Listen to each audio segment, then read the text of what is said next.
সর্বভারতীয় কর্মসূচির অঙ্গ হিসেবে রাজ্যের বিভিন্ন প্রান্তের সাথে উদয়পুরেও কেন্দ্রীয় বাজেটের বিরোধিতা করে রাস্তায় নামলেন বামপন্থীরা।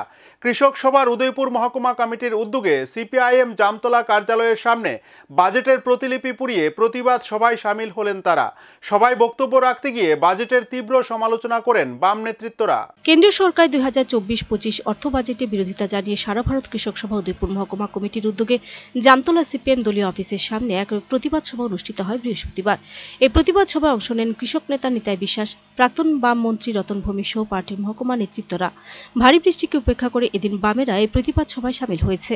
সভায় ভাষণ রাখতে গিয়ে সারা ভারত কৃষক সভার গোমতী জেলা সম্পাদক নিতাই বিশ্বাস বলেন, গত 23 জুলাই এনডিএ জোট সরকার ক্ষমতায় আসার পর কেন্দ্রীয় বাজেট পেশ করে কেন্দ্রীয় অর্থমন্ত্রী নির্মলা সীতারমণ যে বাজেট উত্থাপন করেছে সে বাজেট হচ্ছে কৃষক বিরোধী বাজেট।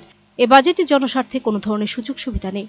তাই সারা দেশের সাথে ত্রিপুরা রাজ্যের উদয়পুর মহকুমা সিপিএম পার্টির উদ্যোগে কেন্দ্রের কৃষি বিরোধী বাজেটের বিরুদ্ধে পথে নেমে প্রতিবাদ করা হচ্ছে। একই সাথে বাজেটকে পুড়িয়ে তার তীব্র প্রতিবাদ জানানো হচ্ছে। এদিন এই প্রতিবাদ সভাকে কেন্দ্র করে বামেদের এই সভায় দলীয় কর্মীদের উপস্থিতি ছিল সারা জাগানো। আপনারা জানেন যে গত 23 জুলাই ভারতবর্ষের কেন্দ্রীয় সরকার ক্ষমতা আসার পরে তারা বাজেট উপস্থিত করেছিলেন। সে বাজেট আমাদের দেশের অর্থমন্ত্রী নির্মলা সীতারমণ যে বাজেট উত্থাপন করেছেন, আমরা লক্ষ্য করছি এই বাজেট হচ্ছে কৃষক বিরোধী বাজেট। এই বাজেটে জনস্বার্থের কোনো রকম সুযোগ সুবিধা নেই।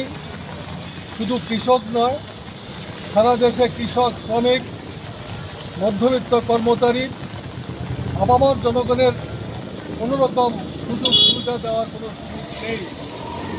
এই বাজেট কর্পোরেটদের পক্ষে, সেখানে তাদের সুযোগ সুবিধা বাড়িয়ে দিয়েছে, তাদের বিভিন্ন সাবসিডি বাড়িয়ে দিয়েছে।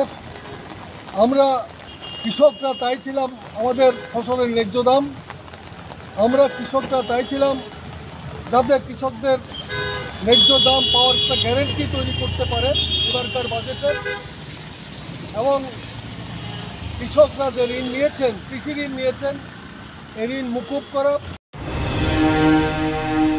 Video report search India.